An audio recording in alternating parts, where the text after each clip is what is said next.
Obtener un sistema tecnológico en la actualidad 844-856. Zorro Novelas Ligeras. Si quiere ayudarnos puede suscribirse a nuestro Patreon, ahí podrá encontrar esta novela y algunas otras muy adelantadas. De verdad agradecemos a los que puedan ayudarnos, nos motivan a continuar día a día de todo corazón. Muchas gracias. Capítulo 844. 3 días después.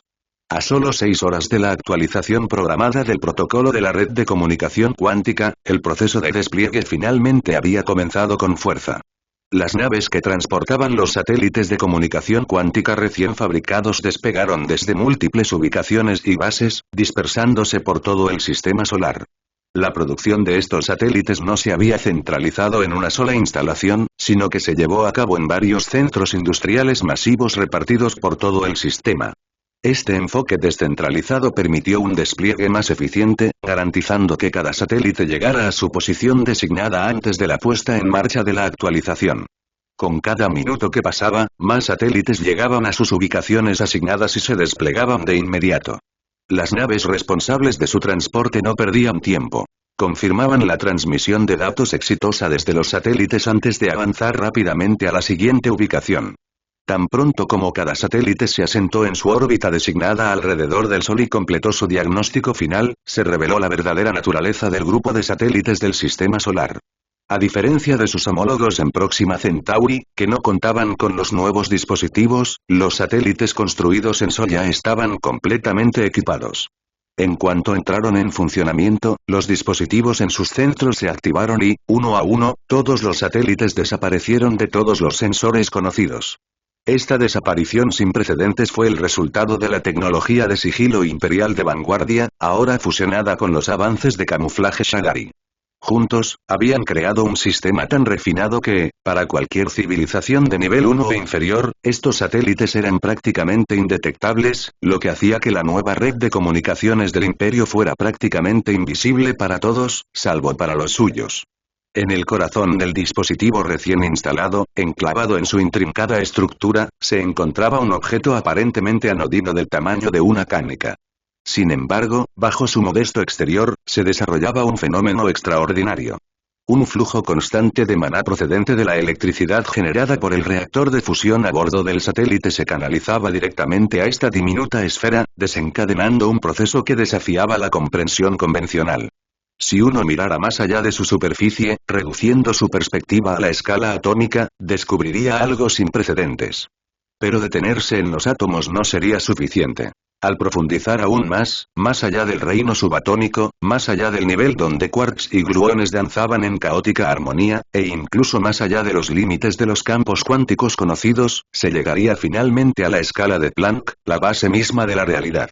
Aquí, en este dominio infinitesimalmente pequeño, la naturaleza fluida y predecible del espacio-tiempo se desmoronaba en un paisaje caótico y cambiante. Este era el reino de la espuma cuántica, donde la esencia misma de la existencia fluctuaba descontroladamente. Diminutas estructuras transitorias, partículas virtuales, mini agujeros de gusano y burbujas espacio-temporales aparecían y desaparecían constantemente en el inimaginablemente breve lapso del tiempo de Planck. Y en este mar caótico, la mayor innovación del emperador había echado raíces. Un invento que se había gestado durante casi 20 años, culminación tanto del ingenio imperial como de la incansable búsqueda de lo desconocido por parte de Ciudad Laboratorio. Era un dispositivo tan avanzado que, si los antiguos físicos pudieran presenciar lo que ocurría dentro de esa diminuta cánica, probablemente morirían de pura incredulidad. Al principio, la formación y disipación de mini agujeros de gusano dentro de la espuma cuántica se produjo de forma completamente aleatoria, tal como se esperaba a nivel cuántico. Esta naturaleza caótica y fugaz era simplemente la forma en que funcionaban las cosas en un entorno tan extremo. Sin embargo, a medida que transcurría cada segundo en el mundo real, comenzó a producirse un cambio notable. Las apariciones y desapariciones, antes aleatorias, de estos agujeros de gusano comenzaron a mostrar un patrón, un ritmo controlado que emergía del desorden. Aproximadamente un Google de estos agujeros de gusano a escala cuántica aparecían y desaparecían en intervalos escalonados, asegurando que, en cualquier momento dado, al menos 100 quindecillones de ellos permanecieran estables. Esta meticulosa sincronización no fue casual. Cada aspecto se había calculado de antemano con precisión. El proceso era todo menos sencillo, pues requería niveles extremos de energía y precisión para manipular estas efímeras estructuras. Entonces, en el momento crítico, comenzó la siguiente etapa. Las espumas cuánticas dentro del núcleo de mármol de cada satélite iniciaron un intrincado proceso de entrelazamiento, conectándose entre sí a través del sistema solar. Esta fase requirió un enorme aporte de energía, así como una coordinación casi impecable, pero una vez completada, se produjo un cambio fundamental. Cada nuevo agujero de gusano que se formara dentro de estas espumas cuánticas pasaría a formar parte automáticamente de la red entrelazada. Se eliminó la necesidad de recalibración continua, lo que marcó un gran avance en la comunicación cuántica estable. Una vez establecida con éxito la red de espumas cuánticas entrelazadas, los reactores de fusión dentro de los satélites continuaron generando energía, pero ahora esa energía se redirigió hacia una nueva tarea. El inicio de una conexión de agujero de gusano con los satélites Próxima Centauri. En Próxima, cada satélite activó su motor magnético, un sistema especializado diseñado para mantener una posición absoluta en el espacio. La estabilidad era crucial. Este intento inicial de conexión requería coordenadas precisas e inquebrantables para establecer con éxito el enlace del agujero de gusano. Con ambos extremos de la red participando activamente en este esfuerzo sincronizado, la verdadera prueba estaba a punto de comenzar. Tras unos 10 minutos de reintentos y ajustes, la red de comunicación cuántica finalmente estableció todas sus conexiones. Algunos fallos iniciales obligaron a reiniciar el proceso varias veces, pero con cada intento, el sistema refinó su calibración hasta lograr un enlace estable. Con la conexión de agujero de gusano basada en entrelazamiento completamente operativa, todos los satélites comenzaron de inmediato a realizar rigurosas pruebas de transferencia de datos, intercambiando paquetes de información en un ping-pong de alta velocidad para verificar la integridad y fiabilidad de la red. A diferencia del sistema anterior, donde la distancia impactaba significativamente el gasto energético, la nueva conexión eliminó la mayoría de estas limitaciones al reducir drásticamente los costos energéticos. Si bien la energía requerida para abrir un agujero de gusano seguía aumentando con la distancia, los propios agujeros de gusano existían a escala de Planck, lo que hacía este gasto prácticamente insignificante. Como resultado, la red pudo establecer conexiones independientemente de la distancia entre satélites. Con la transferencia instantánea de datos de prueba, era evidente que los principales obstáculos de la comunicación cuántica finalmente se habían superado. A medida que continuaban estas pruebas, los reactores de fusión, que habían estado funcionando a su máxima capacidad para establecer el proceso de entrelazamiento, redujeron gradualmente su producción a niveles operativos normales, apenas lo suficiente para sostener la transmisión rutinaria de datos sin desperdicio excesivo de energía. Ahora, la distancia ya no importaba. Mientras un individuo estuviera cerca de una torre de comunicación cuántica, podía establecer una conexión instantánea con cualquier otro punto del imperio, sin importar cuántos años luz los separaran. Una vez finalizadas las calibraciones finales y las comprobaciones de estabilidad, llegó el momento tan esperado. La transición a la nueva red cuántica fue fluida. No fue necesaria la activación manual ni el reinicio del sistema. El proceso de transferencia ya estaba preprogramado, lo que permitió que la nueva red asumiera el control automáticamente sin interrumpir las transferencias de datos en curso. La red anterior, en lugar de apagarse, entró en modo de espera de bajo consumo, manteniéndose plenamente operativa como respaldo. Si alguno de los nuevos satélites fallaba o se destruía, la red de respaldo podía asumir inmediatamente parte de la carga, garantizando así la redundancia y la resiliencia del sistema. Sin que nadie notara la diferencia, la red de comunicación imperial había cruzado un umbral que facilitaría la expansión futura. Con su mayor obstáculo tecnológico resuelto, la capacidad del imperio para proyectar influencia, coordinar operaciones y explorar nuevos territorios había dado un salto cualitativo. Señor, la migración se completó de forma segura, informó Nova, su voz resonó en la habitación. Aaron apenas reconoció la actualización, con la mirada fija en la enorme construcción holográfica que tenía ante sí.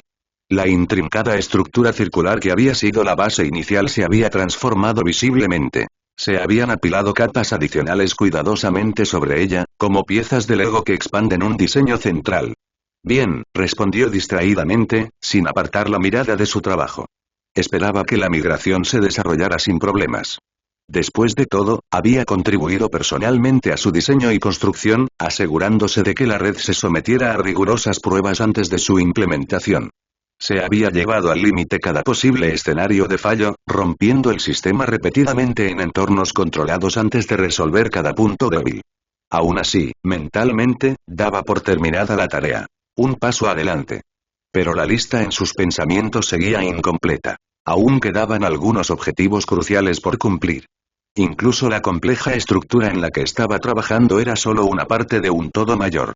Mientras el emperador permanecía absorto en su trabajo, Marte, aún oculto a todos los sensores externos, experimentaba modificaciones significativas. El escudo planetario, que también funcionaba como velo de sigilo, estaba en proceso de recibir una importante actualización. Cuando el emperador desplegó el escudo por primera vez, también lo integró con una interfaz de computadora rúnica, lo que permitía controlar y ajustar las runas del escudo mediante entrada computacional en lugar de intervención manual.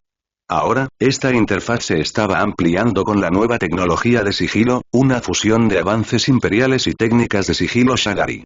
Una vez activado el sistema, el escudo planetario permaneció inalterado, pero se formó un nuevo velo exterior a su alrededor, actuando como la primera línea de defensa sigilosa. Esta capa adicional reforzó aún más la invisibilidad de Marte, haciendo aún más improbable su detección con cualquier tecnología conocida. Sin embargo, las propiedades de sigilo originales del escudo no se desactivaron. En cambio, permanecieron completamente operativas, sirviendo como mecanismo de seguridad secundario en caso de que el nuevo velo se viera comprometido. Todo este proceso de mejora se llevó a cabo en absoluto secreto, restringido únicamente a aquellos cuyas posiciones o responsabilidades lo requerían. A pesar de la complejidad de la actualización, la operación se completó en un solo mes, alineando perfectamente su finalización con el despliegue de los nuevos satélites de comunicación cuántica. Pero esa no fue la única operación que se llevó a cabo en Marte. Al mismo tiempo, en una de las grandes instalaciones militares de impresión atómica del planeta, se ensamblaba una flota. Las impresoras atómicas, operando a un ritmo constante pero controlado, producían naves una tras otra. 90 naves ya se habían impreso y ahora flotaban en una precisa formación cuadriculada sobre la instalación, como si estuvieran estacionadas en un muelle invisible. A cada instante, ascendían más naves, uniéndose a la flota flotante. Esto continuó hasta que la 100ª nave salió de la impresora, marcando la finalización de este lote. No llegaron más naves. La última nave ascendió a su posición designada y, sin vacilar, toda la flota comenzó a moverse al unísono, como si la controlara una solamente, hacia un sector designado y sin uso del planeta. A medida que se acercaban, las naves se dividieron en grupos más pequeños, cada uno formando una fila india detrás de su nave líder designada. Estas naves líderes hicieron más que simplemente navegar. Comenzaron a prepararse para una maniobra avanzada. Sus reactores de fusión aumentaron la producción de energía a casi 10 veces su capacidad normal, canalizando el exceso de energía hacia la conversión de maná y concentrándolo en un dispositivo especializado a bordo. Las naves se dirigieron a toda velocidad hacia su objetivo, y a 30 segundos de su llegada, las naves líderes continuaron concentrando energía en sus sistemas especializados. Entonces, justo cuando estaban a punto de alcanzar su destino, una perturbación apareció en el espacio. Se formaron ondas en el tejido del espacio-tiempo, y en cuestión de segundos, se materializaron varios agujeros de gusano, cuyo número coincidía con el de grupos. Sin disminuir la velocidad, la flota activó sus sistemas de sigilo, desapareciendo de la vista justo antes de entrar en los agujeros de gusano. En cuanto la última nave los atravesó, los agujeros de gusano colapsaron, sellando cualquier rastro de su partida. Reactivando el bloqueo espacial. La voz serena pero autoritaria de la IA del centro de control resonó en la sala de mando mientras se reactivaba el bloqueo espacial de Marte. Este se había levantado momentáneamente para permitir la creación de agujeros de gusano dentro del velo del planeta, pero ahora que la flota había partido, se restableció rápidamente. En la enorme pantalla, los diversos grupos de la flota permanecían visibles, a pesar de haber activado el modo sigiloso. Su partida se rastreaba en tiempo real, y sus trayectorias se mapeaban con precisión al emerger de los agujeros de gusano. Cada grupo había reaparecido en diferentes puntos de los límites exteriores de la nube de Oort, la región más lejana del sistema solar para la que el Imperio contaba con datos de coordenadas absolutos. Solo un grupo había salido cerca de la barrera protectora del sistema Próxima Centauri, pero al igual que los demás, no se detuvieron. Sin siquiera una pausa momentánea, cada nave activó su motor FTL a máxima velocidad, acelerando hacia la estrella más cercana a lo largo de sus rutas asignadas. Su misión era sencilla pero monumental. Tras cubrir un mes luz, se detendrían, recopilarían coordenadas espaciales absolutas, transmitirían los datos a la sala de control y reanudarían su viaje. Cada parada expandía el espacio cartografiado del Imperio, ampliando los límites de su alcance como nunca antes. En medio de la intensidad silenciosa de la sala de control, unos murmullos silenciosos rompieron el silencio. Si mi esposa supiera de lo que somos capaces ahora, se desmayaría. Uno de los oficiales, con la mirada fija en su consola, soltó una risita de incredulidad. Su colega, sentado cerca, respondió con una sonrisa burlancia. Con lo que podemos hacer ahora, entiendo perfectamente por qué existen los teóricos de la conspiración. Ambos compartieron una breve risa, sin que se les escapara la absurdidad de sus capacidades tecnológicas. Para el ciudadano promedio del Imperio, lo que presenciaban era pura ciencia ficción, algo casi imposible de existir en vida. Siguió una breve pausa antes de que se hiciera la inevitable pregunta. ¿Cuándo crees que el público conocerá esta tecnología? Un zumbido pensativo. Es difícil decirlo, respondió su amigo. Podría ser mañana. Podría ser dentro de una década. Todo depende de cómo actúen los miembros del cónclave, o de si la situación o una crisis obligan a una revelación temprana. Pero ahora mismo, hay mucho que ganar manteniéndolo en secreto. Esta tecnología hace que cualquier nave que la posea sea casi imposible de rastrear, o atrapar, si está empecinada en escapar o esconderse. Eso no es algo que quieras en manos de cualquiera. Hizo una pausa antes de añadir. Quizás si encuentran una manera de que el público se beneficie de ello sin permitir que las naves convencionales abran agujeros de gusano libremente, o si pueden garantizar el control remoto sin importar la distancia, podrían liberarlo. Hasta entonces, será solo para uso militar. A pesar del tono informal de su conversación, ninguno de los oficiales apartó la vista de sus pantallas mientras monitoreaban la información transmitida continuamente por la flota. Su capacidad para mantener una conversación sin perderse ningún detalle era prueba del arduo entrenamiento que habían recibido para ganarse sus puestos. Más allá de la nube de Oort y más allá de Próxima Centauri, las naves avanzaron, sin dejar nada más que ondas en el espacio mientras desaparecían en lo desconocido. John levantó la cabeza de las pilas de documentos que tenía frente a él, su expresión era tranquila pero cargaba el peso de la responsabilidad. ¿Cómo va el progreso de nuestros preparativos? En ese momento, pocas personas en el Imperio estaban más ocupadas que él. Como supervisor de todo el ejército imperial, tenía la tarea de preparar la enorme reestructuración militar, asegurándose de que cada división estuviera preparada para los cambios venideros. Sus informes mensuales de progreso al emperador exigían al menos un conocimiento intermedio de cada proyecto de investigación bajo su jurisdicción. Aunque podría haber solicitado directamente a los jefes de investigación que informaran, John insistió en comprender personalmente cada proyecto, una labor agotadora, posible solo mediante la asimilación de conocimientos y la tecnología de aceleración del tiempo. Una respuesta llegó rápidamente. Ya terminé de descifrar toda la información que recopilamos durante la guerra y de la nave capturada de Shaltar. Nix ya está realizando simulacros de entrenamiento con esos datos. La voz pertenecía a Atenea, la IA responsable de supervisar todos los asuntos relacionados con el ejército imperial. Descifrar la enorme cantidad de datos recopilados durante la breve guerra no fue tarea fácil. Muchas naves enemigas fueron destruidas antes de que se pudiera completar la extracción completa de datos, dejando fragmentos que tardaron en descifrarse y filtrarse. Sin embargo, con la nueva tecnología de descifrado proporcionada por Nova, Athena logró descifrar y separar la información útil de los archivos corruptos o incompletos. Una vez completado el descifrado, la información verificada se cargó en los registros acásicos, poniéndola a disposición de todo el personal con autorización. Con la información disponible, Athena asignó a Nix la tarea de usar la información recopilada y los datos cerebrales para entrenar a especialistas en infiltración. Su misión era recopilar información crucial sobre el cónclave astral, garantizando que los ajustes estratégicos del Imperio se basaran en la situación real, y no en suposiciones. John se tomó un momento para procesar la actualización, con la mirada perdida por un momento. Luego, con un gesto decidido, volvió a colocar el documento que estaba leyendo en la pila sobre la mesa. Dile a Nix que se una a mí. Estoy listo para informarle sobre nuestro progreso. Ella estará contigo allí. La voz de Athena transmitía un aire de serena eficiencia. Aunque tenía la autoridad para asistir a la sesión informativa, no era su tarea. La responsabilidad de entregar el informe recaía en John, y no tenía intención de excederse a menos que se le pidiera. Aunque sus puestos parecían iguales, sus funciones estaban claramente definidas. Tan pronto como las palabras la abandonaron, la habitación alrededor de John se disolvió en un instante. La instancia de simulación terminó. Deberíamos tener agentes listos para las operaciones de infiltración dentro del plazo que nos diste.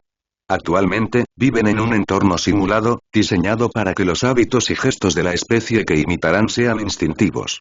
Esto garantizará que eviten cualquier error una vez desplegados. Nix, ya incorporada a la reunión, concluyó su parte del informe y esperó. El emperador guardó silencio un momento, procesando la información. Si tenía alguna pregunta, sería el momento de preguntar. Aaron se recostó ligeramente, pensativo. ¿Ya tenemos las coordenadas exactas para el despliegue o aún está en desarrollo? Una breve pausa. Entonces, Nix respondió. Aunque los datos que recopilamos durante la guerra resultaron valiosos, desafortunadamente no encontramos coordenadas absolutas utilizables para la infiltración. Las que tenemos pertenecen a civilizaciones de nivel superior, y las ubicaciones a las que conducen son principalmente bases militares. Esto representa un problema importante. Estas bases están fuertemente protegidas y equipadas con sensores sensibles capaces de detectar fluctuaciones espaciales o cualquier intento de abrir un agujero de gusano. Si intentamos una inserción allí, no solo resultaría en la destrucción inmediata de las fuerzas de infiltración, sino que también alertaría a todo el cónclave. Ese nivel de vigilancia intensificada dificultaría considerablemente las operaciones futuras. Nix continuó, su tono permaneció neutral pero con un peso subyacente de preocupación. Además, un intento fallido de infiltración conlleva el riesgo de ser malinterpretado. La civilización objetivo podría asumir que el intento fue orquestado por uno de sus rivales, lo que podría desencadenar un conflicto interno. Aún más preocupante, si creen que la infiltración provino de una civilización ajena al cónclave, especialmente una con tecnología comparable a la de sus sistemas de agujeros de gusano, podría escalar a una guerra a gran escala para la que aún no estamos preparados. Dada nuestra actual falta de información sobre su política interna y preparación militar, un conflicto de este tipo podría involucrarnos. El cónclave haría todo lo posible para asegurar su acceso a las piedras de maná durante tal turbulencia, lo que complicaría aún más una situación ya de por sí inestable. Aaron asintió lentamente, reconociendo el riesgo. ¿Y cómo planeas enviar a los espías sanos y salvos? Dado que poseemos coordenadas absolutas y conocemos los principios de su obtención, estamos trabajando en una solución alternativa. Utilizando los mapas estelares incompletos del cónclave que obtuvimos, realizamos simulaciones para generar posibles puntos de inserción seguros. Ubicaciones lo suficientemente alejadas de instalaciones militares y redes de sensores como para evitar una detección inmediata. Una pantalla holográfica se activó frente a ellos, mostrando grupos de puntos mapeados en tiempo real. Una vez que tengamos un conjunto de coordenadas prometedoras, enviaremos mininaves con perfiles tecnológicos distintos a los nuestros. Estas naves realizarán tareas de reconocimiento para verificar si las ubicaciones elegidas son realmente seguras. Si cumplen con nuestros criterios de seguridad, desplegaremos las naves de infiltración, lo que marcará el inicio oficial de nuestras operaciones. Nix hizo una pausa antes de añadir. No incluimos esto en el informe inicial porque el proceso aún está en curso. Si bien el enfoque tiene potencial, aún no ha dado resultados concretos. Al escuchar la explicación, Aaron asintió con satisfacción. Le tranquilizó saber que contaba con las personas adecuadas para cada puesto.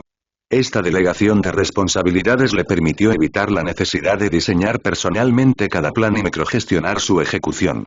En cambio, pudo centrarse en decisiones estratégicas más amplias mientras su equipo se encargaba de la planificación paso a paso necesaria para alcanzar esos objetivos. Antes de probarlos en el universo real, consúltenme primero, añadió. Aunque confiaba en su experiencia, siempre había detalles que podían pasar por alto, detalles que él podía captar gracias a su perspectiva más amplia y a su profundo conocimiento de ciertos asuntos clasificados. Ese era el plan, señor, respondió Nick sin dudarlo. Bien. Gracias. Concluida su parte del informe, Nix desapareció de la reunión virtual. No veía motivo para quedarse para el informe de John. Ya tenía acceso completo a la información y podría revisar fácilmente las ideas del emperador más tarde a través de las transcripciones de la reunión o analizando los cambios en las directrices de la investigación. John tomó entonces la iniciativa, ofreciendo un resumen estructurado del progreso. En ocasiones, contactó con los responsables de las divisiones de investigación para que dieran explicaciones detalladas y respondieran preguntas técnicas. Si bien John tenía un profundo conocimiento de los proyectos en general, ciertos detalles avanzados requerían la intervención directa de los propios investigadores. La reunión continuó con Aaron escuchando atentamente, interviniendo ocasionalmente con preguntas para asegurarse de que todo marchara bien. ¡Bam! Un golpe sordo resonó al caer una caja. El sonido indicaba su peso. Tenemos tecnología de rayos tractores a nuestra disposición, así que ¿por qué transportamos estas cosas a mano? ¿No es un desperdicio de recursos y de nuestro valioso tiempo? Refunfuñó Charlie, un soldado con uniforme del ejército imperial, mientras se enderezaba y se dirigía hacia las cajas que aún debían trasladar. A pesar de sus quejas, no había vacilación en sus movimientos, creando un marcado contraste entre sus palabras y acciones. Ya estás usando dispositivos antigravedad para transportarlos, así que ¿de qué te quejas? Además, estamos en una zona de pruebas. ¿De verdad crees que nos dejarían usar tecnología de punta y arriesgarnos a un desastre en pleno experimento? Replicó su amigo, dejando caer la caja antes de correr para alcanzarlo. La pereza es la madre de la innovación. ¿Crees que habríamos avanzado tanto si no fuéramos demasiado perezosos para repetir las mismas tareas durante siglos? Y si eso fuera realmente su preocupación, podrían simplemente desactivar el equipo una vez que comiencen las pruebas, replicó Charlie mientras cada uno tomaba otra caja y reanudaba su tarea. Apenas habían dado unos pasos cuando, ¡bam! ¡Bam! ¡Bam! ¡Bam! ¡Bam! ¡Bam!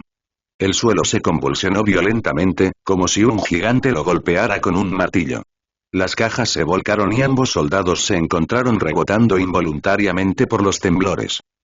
¡Ay Dios mío! Sus voces transmitían dos tipos distintos de conmoción. La primera mitad, llena de alarma, sin saber si estaban siendo atacados o si una prueba había salido terriblemente mal. Pero al fijar la vista en el origen de la conmoción, sus palabras se fueron apagando en un asombro completamente distinto. ¡Bam! ¡Bam! ¡Bam! ¡Bam! ¡Bam! Dos enormes mechas humanoides avanzaron con paso firme, cada uno de cientos de metros de altura. Uno era de un azul intenso y portaba un arma proporcional a su enorme figura. El otro era carmesí, desarmado, pero con dos empuñaduras similares a espadas fijadas a sus caderas, aunque ninguna cuchilla sobresalía de ellas. Las colosales máquinas se detuvieron de repente, girando la cabeza hacia los dos soldados.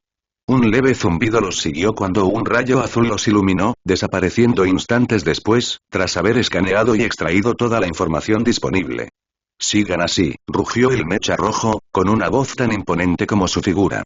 Levantó el brazo izquierdo y los saludó con indiferencia antes de que ambas máquinas reanudaran su avance.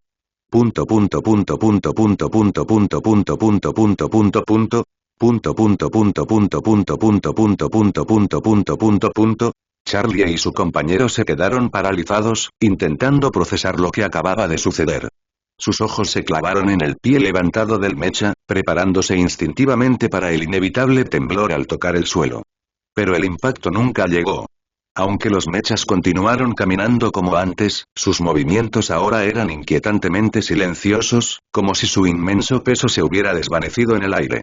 Charlie dejó escapar un suspiro brusco. Ya debería estar acostumbrado a que ocurran cosas imposibles, murmuró, obligándose a volver a la tarea, aunque su mirada seguía fija en las figuras de los mechas que se alejaban. Dicho esto, reanudaron su trabajo, pero el encuentro los dejó a la deriva. La conversación se apagó, reemplazada por un asombro persistente mientras completaban mecánicamente sus tareas asignadas.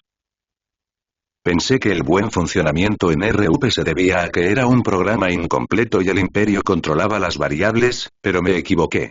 Se siente exactamente igual, sin ninguna diferencia, reflexionó Yaloria mientras pilotaba el mecha rojo. Fue la piloto designada que representó a la coalición Irral en la batalla contra el emperador, hasta que fue capturada. Una vez que Nova tomó el control del mecha 765, la lucha terminó, y Yaloria, junto con su mecha, pasó a ser propiedad de Aaron según los términos del acuerdo. Debido a la reacción del sistema de control, una interfaz cerebro-máquina conectada directamente a su cerebro, Yaloria entró en coma cuando Nova tomó el control del sistema por la fuerza. Cuando finalmente recuperó la consciencia, se encontró en realidad virtual, donde Nova le explicó su situación. Una vez que estuvo completamente al tanto, Nova le presentó dos opciones. Jura lealtad al emperador y al imperio, y contribuye a la investigación de mechas del imperio. Vive libremente pero bajo vigilancia constante, sin poder abandonar el planeta. Ambas opciones incluían la promesa de una recuperación médica completa. Los circuitos e implantes incrustados en su cuerpo que le permitían controlar su mecha, pero también reducían drásticamente su esperanza de vida debido al desgaste físico y mental, serían retirados. Su cuerpo recuperaría su estado óptimo. Para Yaloria, la decisión fue sencilla. A cambio de su lealtad y compromiso con el programa de investigación, negoció la reubicación de todo su árbol genealógico en la Tierra. Nova aceptó sin dudarlo. Como resultado, todo su linaje fue traído a vivir con ella, transportado por representantes de la coalición Irral como parte del programa de intercambio de maná, uno de los muchos intercambios realizados a cambio de piedras de maná. Aunque Yaloria había jurado lealtad al emperador, seguía siendo escéptica ante la promesa de una curación completa. Creía que mientras necesitara pilotar mechas, su condición no cambiaría, solo que esta vez lucharía bajo el estandarte del emperador. Sin embargo, esa suposición se desvaneció rápidamente cuando, en la simulación universal, probó el nuevo sistema de control de mechas, que no requería que los pilotos soportaran el esfuerzo físico y mental. En cambio, la computadora se encargaba de la carga, mientras que su función era simplemente dar órdenes, igual que mover su propio cuerpo, pero sin el desgaste que antes soportaba. Al principio, tenía dudas. Pero ahora, al vivir esta realidad, pilotando mechas sin los sacrificios que una vez definieron su profesión y sin preocupaciones familiares, se encontró disfrutando de la vida por primera vez. «Oye, ¿estás soñando despierto otra vez?». Los pensamientos de Yaloria fueron interrumpidos abruptamente por la voz proveniente del mecha azul, situado a 1 kilómetro de distancia. Estaba frente a ella, con sus enormes manos sujetando el arma, igualmente enorme. «No, solo me estoy adaptando». «Se siente exactamente igual que en realidad virtual», respondió, apretando las manos alrededor de las dos empuñaduras de espada en sus caleras. Con un movimiento rápido, las liberó. Aunque al principio parecían solo empuñaduras vacías. Eso cambió en un instante. Una brillante luz azul cobró vida, materializándose en dos espadas cortas. A diferencia de las armas tradicionales, sus filos estaban formados por escudos rúnicos entrecruzados, lo que significaba que su forma podía ajustarse a voluntad para adaptarse a las necesidades del portador. «Tú fuiste quien insistió en probar las cosas en la vida real, así que será mejor que te tomes esto en serio», dijo el piloto del mecha azul, levantando su arma y apuntándola hacia ella. Yaloria sonrió con suficiencia, apretando con más fuerza las cuchillas brillantes. «Parece que necesito mostrarte lo que significa la experiencia real para un piloto de mecha», respondió. En ese momento sonó la voz de Atenea, actuando como árbitro. «Comenzar». Unos minutos antes de que comenzara el combate, sonó una alarma en el campo de pruebas y todo el personal en las inmediaciones recibió una orden de evacuación inmediata. Dado el reducido número de personas presentes, el proceso se completó en menos de 1 minuto. Una vez despejada la zona, comenzó a formarse una enorme cúpula de escudo, que se expandió hasta alcanzar un diámetro de 30 kilómetros y una altura de 5 kilómetros. Esta barrera impedía que cualquier objeto que ocurriera en el interior escapara, algo crucial para una prueba de fuego semirreal. Fuera de la cúpula, los soldados evacuados se reunieron, con la mirada fija en la sección transparente del escudo, que proyectaba una transmisión en vivo de la batalla que estaba a punto de desarrollarse. «Gracias a Dios que nos mandaron a mover esas cajas», murmuró Charlie con la voz rebosante de emoción. En la pantalla, dos imponentes mechas se encontraban a 1 kilómetro de distancia, con las armas desenvainadas, enfrascados en una intensa mirada. Sus anteriores quejas sobre el trabajo manual habían quedado olvidadas hacía tiempo. Sabía que estaba a punto de presenciar la historia. Esta fue la primera batalla en vivo entre mechas construidos por el Imperio. Hasta ahora, todo el desarrollo y las pruebas se habían limitado a la realidad virtual, lo que significaba que nadie ajeno al proyecto sabía siquiera de la existencia de estas máquinas. Hoy, no solo se había enterado de su existencia, sino que era uno de los pocos afortunados que podía verlas en acción. Su entusiasmo no fue correspondido. El resto de los soldados, incluido su amigo, permanecieron en silencio, completamente absortos en el espectáculo, sin querer perderse ni un solo instante. En el momento en que Atenea pidió que comenzara la pelea, el mecha azul apretó el gatillo. Con un rugido atronador, el enorme cañón envió una bala a la recámara, donde fue acelerada rápidamente a través del cañón en espiral electromagnético antes de lanzarse hacia adelante, con explosiones sónicas resonando a su paso. La bala cruzó la brecha de 1 kilómetro de ancho en menos de un segundo, pero en lugar de perforar al mecha rojo, 2 explosiones separadas estallaron 2 kilómetros detrás de ella. La bala había sido cortada limpiamente por la mitad antes de que pudiera dar en el blanco. Hubo una breve pausa, un engañoso momento de calma antes de la tormenta. Entonces, el mecha azul apretó el gatillo nuevamente. Y otra vez. Y otra vez. En el cuarto disparo, cambió a fuego automático, desatando una descarga implacable como si estuviera decidido a inundar el campo de batalla con plomo. El mecha rojo reaccionó instantáneamente. La primera bala, rebanada. El segundo, el mismo resultado. El tercero, no hay diferencia. Pero para cuando llegó la cuarta bala, Sud le advirtió. Era imposible seguir cortándolas. La distancia entre las balas era demasiado pequeña, lo que hacía impráctico desviarlas todas individualmente. Necesitaba un enfoque diferente. La espada de su mano izquierda comenzó a moverse al cambiar de postura, levantándola frente a ella como un escudo. Al mismo tiempo, el escudo de la espada, con forma de filo, comenzó a remodelarse, y la empuñadura se transformó, transformándose en un gran escudo de estilo romano justo a tiempo para interceptar la lluvia de balas que se aproximaba. Las primeras balas impactaron, causando ondas en la superficie del escudo. Luego, más. El escudo resistió, pero cada impacto tenía suficiente fuerza para empujarla hacia atrás, mientras su enorme cuerpo se deslizaba centímetro a centímetro bajo el implacable bombardeo. La mecha roja, que no era una persona pasiva, cambió rápidamente su estrategia. Todavía sosteniendo su escudo, hizo un movimiento de lanzamiento con su mano derecha, arrojando la espada hacia el mecha azul. Debido a la necesidad de mantener el escudo levantado para bloquear los disparos entrantes, tuvo que lanzar la espada hacia un lado, haciendo que pareciera que fallaría completamente su objetivo. Pero en el momento en que dejó su mano, la espada se transformó. Su escudo con forma de filo cortante se reconfiguró en el aire en la forma de un boomerang. Al igual que las balas anteriores, cruzó la distancia en menos de un segundo, su trayectoria se curvó bruscamente para cortar las manos del mecha azul. Pero el sistema de puntería ya lo había detectado. El mecha azul intentó inclinarse hacia atrás, tratando de esquivar, pero debido a su enorme tamaño, no pudo moverse lo suficientemente rápido. En lugar de cortarle las manos, el boomerang atravesó la boca de su enorme arma, haciendo volar fragmentos de metal. Antes de que el arma cercenada tocara el suelo, el boomerang regresó, girando hacia su dueña. La mecha roja lo atrapó con suavidad, y en ese mismo instante, el escudo de su mano izquierda se transformó de nuevo en una espada. Por un breve momento, ninguno de los mechas se movió. Se miraron a los ojos. El mensaje silencioso entre ellos era claro. El calentamiento había terminado. Era hora de ponerse serios. ¡Bam! El mecha rojo dio un paso adelante. ¡Bam! Otro. Más rápido. Y más rápido. En cuestión de segundos, corrió a toda velocidad, aunque debido a su colosal tamaño, el campo de batalla de 1 kilómetro de ancho no le permitió alcanzar la velocidad máxima. Ya había cubierto la mitad de la distancia en tan solo unos pasos. Sin embargo, a pesar del mecha rojo que cargaba, el mecha azul no se retiró. En lugar de eso, simplemente soltó el arma arruinada, dejándola caer al suelo. Luego cerró las manos en puños y asumió una postura de combate cuerpo a cuerpo. Él la estaba esperando. Sin intención de esquivarlo. Esto estaba a punto de convertirse en una pelea cuerpo a cuerpo. A solo unos pasos de alcanzar el mecha azul, Yaloria arrojó rápidamente una de sus 2 espadas, esta vez apuntando directamente a su oponente. El mecha azul reaccionó instantáneamente, parando el proyectil y enviándolo girando hacia el cielo. Pero ese breve momento de reacción le costó caro.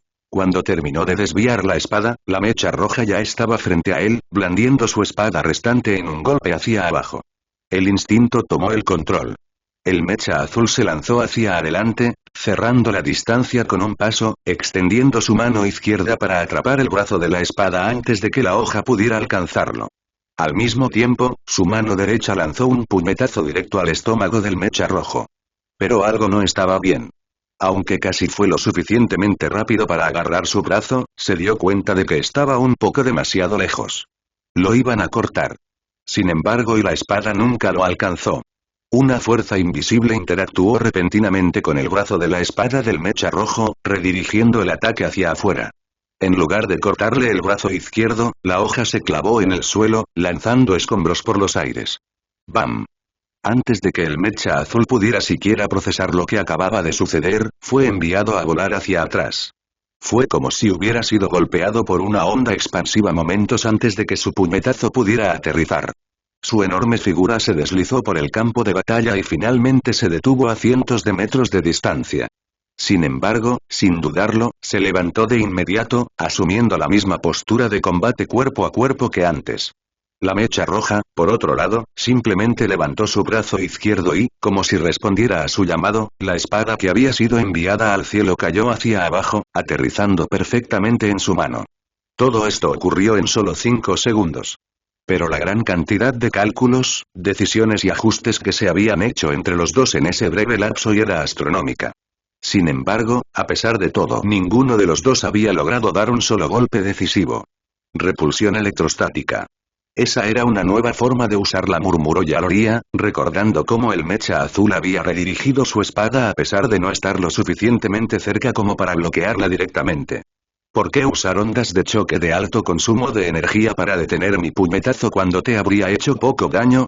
Respondió el piloto del mecha azul, sin divertirse por haber perdido la oportunidad de asestar el primer golpe. Estoy postulándome para convertirme en piloto de mecha, declaró Charlie sin dudarlo, su voz transmitía una sensación de absoluta certeza. Estaba completamente absorto en la batalla que se desarrollaba ante él.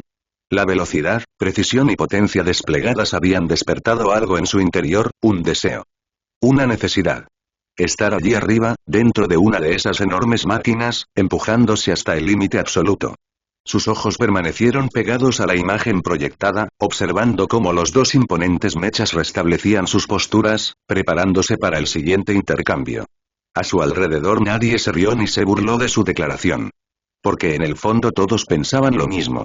La mirada de Yaloria se dirigió al indicador de estado de la batería. A pesar de la intensidad del combate hasta el momento, solo se había gastado alrededor del 1% de la energía de la batería de maná, e incluso esa cantidad ya estaba casi completa.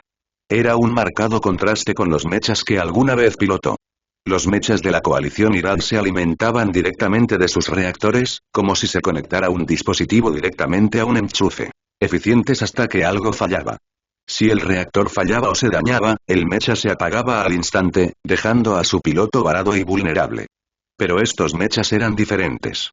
En lugar de obtener energía directamente del reactor de fusión, funcionaban con baterías de maná, un intermediario entre la máquina y su fuente de energía principal. Estas baterías no solo almacenaban energía, sino que el reactor las recargaba constantemente, manteniéndolas a plena capacidad. Es más, estaban integradas en la estructura del mecha, como la sangre fluyendo por el cuerpo, garantizando que cada parte tuviera acceso inmediato a la energía. Incluso si el reactor se desconectara en medio de la batalla, las baterías de maná por sí solas podrían mantener al mecha operativo durante más de un día, siempre y cuando el piloto se limitara a realizar ataques y maniobras básicas. Pero la verdadera brillantez del sistema reside en su versatilidad. Con energía ya almacenada y lista, estos mechas podían desatar ataques de alta potencia sin esperar a que el reactor los recuperara. No era necesario desviar ni acumular energía para un solo ataque devastador. Las baterías proporcionaban la sobrecarga al instante. Estaba claro que estas máquinas no solo estaban diseñadas para el combate. Estaban construidas para controlar los campos de batalla. Ya sea para contener el caos o dominar una pelea sin depender de naves o arriesgar soldados, tenían todas las herramientas necesarias para prosperar en los entornos más hostiles. Yaloria se lo estaba pasando genial. La sensación de pilotar este mecha, el control impecable, la precisión, la gran capacidad de respuesta era todo lo que la coalición Irad había soñado alguna vez. Pero sus intentos nunca se habían acercado a este nivel de refinamiento. No fueron solo los controles intuitivos lo que hizo superiores a los mechas del Imperio. Fue la aceleración de la percepción. Incluso por sí sola, esta tecnología fue revolucionaria. No solo aumentó la velocidad de reacción, sino que expandió el tiempo mismo dentro de su mente, permitiéndole percibir todo a cámara lenta. Cada ataque entrante se volvió nítido, dándole tiempo suficiente para analizar la respuesta más eficiente sin depender únicamente del instinto ni de los reflejos. Ya no tenía que desperdiciar energía ni arriesgarse a sufrir daños innecesarios por sorpresas. Y al combinarse con los inigualables sensores del Imperio, la ventaja se volvió abrumadora. La supercomputadora cuántica del Mecha procesó datos de todos los sensores disponibles, no solo del propio Mecha, sino de todos los activos imperiales en las inmediaciones. Luego, tradujo esa abrumadora avalancha de información en una transmisión visual única, clara y perfectamente adaptada para el piloto. No había desorden. Ni confusión. Ni puntos ciegos. Ni amenazas ocultas. Ni sorpresas. Esto era más que una simple máquina. Era la máxima extensión de la voluntad de un piloto. Y para una piloto de mecha como ella, era lo más cercano a la perfección que podía imaginar. Activa los motores antigravedad. En cuanto Yaloria dio la orden mental, el mecha respondió al instante. La energía del reactor inactivo, que ya no era necesaria para cargar las baterías de maná ya llenas, se redirigió para alimentar los motores. Sin embargo, desde fuera, nada cambió. El mecha no despegó del suelo ni mostró ninguna reacción visible. Habían pasado 10 segundos desde su último intercambio. La breve pausa fue suficiente para que ambos pilotos reflexionaran. Entonces, Yaloria se movió. Juntó las empuñaduras de las dos espadas. Encajaron perfectamente, fusionándose al activarse la runa del escudo. ¿El resultado? Una lanza. Tanto el asta como la hoja se construyeron a partir de un escudo, extendiéndose desde la empuñadura como un todo sólido. Sin dudarlo, atacó con fuerza, con todo su mecha a la cabeza. Un golpe mortal perfecto. Pero el mecha azul estaba listo. Con un rápido paso lateral, esquivó la lanza. Antes de que Yaloria pudiera recuperarse, su oponente agarró el arma y aprovechó el impulso para impulsarla hacia adelante. Por un instante, pareció funcionar. El mecha rojo se tambaleó, aparentemente perdiendo el equilibrio al ser arrastrado hacia el mecha azul. Luego vino el contador. El mecha azul echó el puño hacia atrás y lanzó un golpe devastador dirigido directamente al pecho de Yaloria, justo donde se encontraba el reactor. Si hubiera impactado, habría terminado la pelea. El puñetazo se cerró. A metros de distancia. A pulgadas. Y entonces sucedió lo imposible. Justo cuando el impacto parecía inevitable, Yaloria soltó la lanza a mitad del movimiento. Con una agilidad sobrenatural, dio una vuelta en el aire y su enorme cuerpo se movió como si no tuviera peso. Sus manos se juntaron y luego se fijaron en el cuello del mecha azul.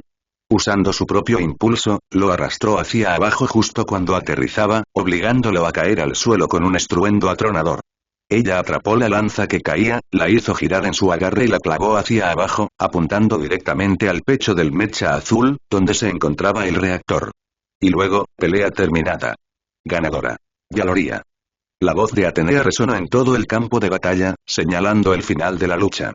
Yaloria desactivó la lanza de inmediato, agarrando las dos empuñaduras al convertirse en empuñaduras de espada. Con una facilidad experta, las sujetó a sus caderas antes de extender una mano hacia el mecha azul caído. Juego limpio.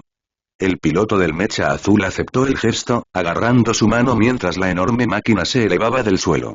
No está mal, comentó Yaloria, dándole una palmadita en la espalda al mecha azul antes de liberar una onda expansiva controlada. Un pulso de energía arrastró el polvo y la arena que se habían adherido al mecha tras el impacto. Casi te pierdo el cuello cuando ladeaste la cabeza, aunque oculté el movimiento hasta el último segundo. Incluso con la aceleración de la percepción, la velocidad a la que podemos mover estas máquinas tiene un límite. Respondió el piloto del mecha azul, sacudiendo los últimos restos. Por muy rápido que procesen nuestras mentes, el mecha solo puede reaccionar con cierta rapidez. Cierto, coincidió Yaloria. Pero habría sido una pelea sin sentido si se hubieran permitido escudos y otros sistemas de protección. Ambos comprendían el propósito del ejercicio. En una batalla real, los mechas dependían de sus reactores para recargar continuamente las baterías de maná, alimentando así sus defensas y armamento más potentes. Sin embargo, en cuanto un reactor sufría daños, esos sistemas de alto consumo energético se apagaban automáticamente para ahorrar energía, lo que significaba que los pilotos debían ser igual de capaces sin ellos. Mientras continuaban su conversación, caminaron de regreso hacia la imponente estructura en la distancia. Su punto de partida. Era una impresora atómica, una instalación diseñada para construir todo lo que se probó en esta zona de pruebas, incluida la pieza central de hoy. Los dos mechas masivos. Una vez finalizada la prueba, se decidiría el destino de los mechas. ¿Se conservarían en un museo? ¿O se desmantelarían y se descompondrían en átomos para reutilizarlos en proyectos futuros? De cualquier manera, la batalla de hoy había cumplido su propósito. Grieta. Si hubiera habido aire para transportar el sonido, ese habría sido el eco del ruido en el espacio. En cambio, solo hubo silencio mientras la estructura del espacio se fracturaba. Una grieta irregular que se formó por un instante. Un pequeño objeto redondo emergió, deslizándose por la abertura antes de sellarse, sin dejar rastro de su existencia. La única evidencia de que algo había ocurrido era la esfera solitaria, ahora flotando en la inmensidad del espacio. Con un tamaño aproximado al de un balón de fútbol, la esfera permaneció inmóvil solo un instante antes de cobrar vida. Escaneó su entorno y se encontró en las profundidades de un campo de asteroides, rodeada de rocas que caían y núcleos de cometas congelados. Sin vacilar, el objeto aceleró, serpenteando entre el caótico campo de escombros con facilidad y sin ningún método de propulsión visible. Diminutas chispas azules emanaban de su superficie cada vez que pasaba cerca de un asteroide o un fragmento helado, dispersándose brevemente antes de desvanecerse en la nada. Estaba recopilando datos. Su movimiento formó una espiral creciente, un patrón sistemático a medida que mapeaba y analizaba todo lo que veía. Minuto a minuto, hora a hora, expandía su búsqueda. Su curso se asemejaba a una red creciente de senderos invisibles. Durante 24 horas completas, continuó con este implacable estudio, hasta que, de repente, se congeló en pleno vuelo. Una presencia había entrado en su radio de acción. Un barco enorme. Sus sensores cambiaron instantáneamente el enfoque y se centraron en la nave colosal que se había aventurado en el campo de asteroides. ¿Lo habían detectado? La esfera permaneció quieta, sus sistemas avanzados trabajando rápidamente para determinar si los ocupantes de la nave habían notado su presencia o no. Por ahora, no era más que otro pedazo de escombros a la deriva. La enorme nave se alzaba imponente sobre la extensión helada, acoplada a un enorme cuerpo helado que se extendía cientos de kilómetros. Un flujo constante de miles de naves más pequeñas la rodeaba, transportando trozos de hielo de vuelta a la nave nodriza, clara evidencia de una operación minera activa. Durante más de una hora, la esfera observó en silencio, rastreando cada movimiento. Observó las naves de patrulla dispersas por la zona, con rutas de vuelo predecibles y barridos de sensores. Satisfecho con su análisis, comenzó a moverse. Su primer objetivo. Un barco de patrulla estacionado cerca. La esfera avanzó con cautela, deteniéndose a 1 kilómetro de distancia y esperó. Pasaron 10 minutos. Ninguna reacción. Se movió de nuevo, acortando la distancia a la mitad. Seguía sin haber respuesta. Envalentonado, reanudó su aproximación, acercándose cada vez más hasta estar a 10 metros de la nave patrulla. No se detuvo ahí. Sobrevolando la nave, escaneó cada ángulo, capturando metódicamente su estructura, la ubicación de las armas, la configuración de los propulsores, todo. El proceso fue rápido y eficiente. Una vez completado, se alejó, con la atención ahora puesta en la mina principal. Una a una, la esfera repitió el proceso, capturando imágenes de cada tipo de nave de la flota. Ignoró los duplicados, pero la gran variedad de naves, cada una personalizada y modificada de alguna manera, significó que la tarea tomó tiempo. Pasó un día entero antes de que solo quedara un objetivo. La nave nodriza. A diferencia de antes, la esfera adoptó una vez más su enfoque cauteloso, avanzando en incrementos medidos tal como lo había hecho con la nave patrulla. Este fue el análisis más crítico de todos. A medida que la esfera completó su cuidadoso acercamiento y comenzó a tomar imágenes de la nave nodriza, detectó individuos dispersos en varias secciones, aparentemente ocupados en reparaciones o modificaciones. Este descubrimiento lo impulsó a detener sus operaciones cartográficas. En cambio, modificó su rumbo y se dirigió hacia un trabajador en particular, aislado y solo, lejos de los demás. A 5 metros de distancia, la esfera se detuvo. Se observó. El trabajador continuó su tarea, completamente ajeno a la presencia extraña a escasos metros de distancia. Durante 10 minutos, la esfera permaneció quieta, analizando cada movimiento, cada herramienta, cada acción sutil.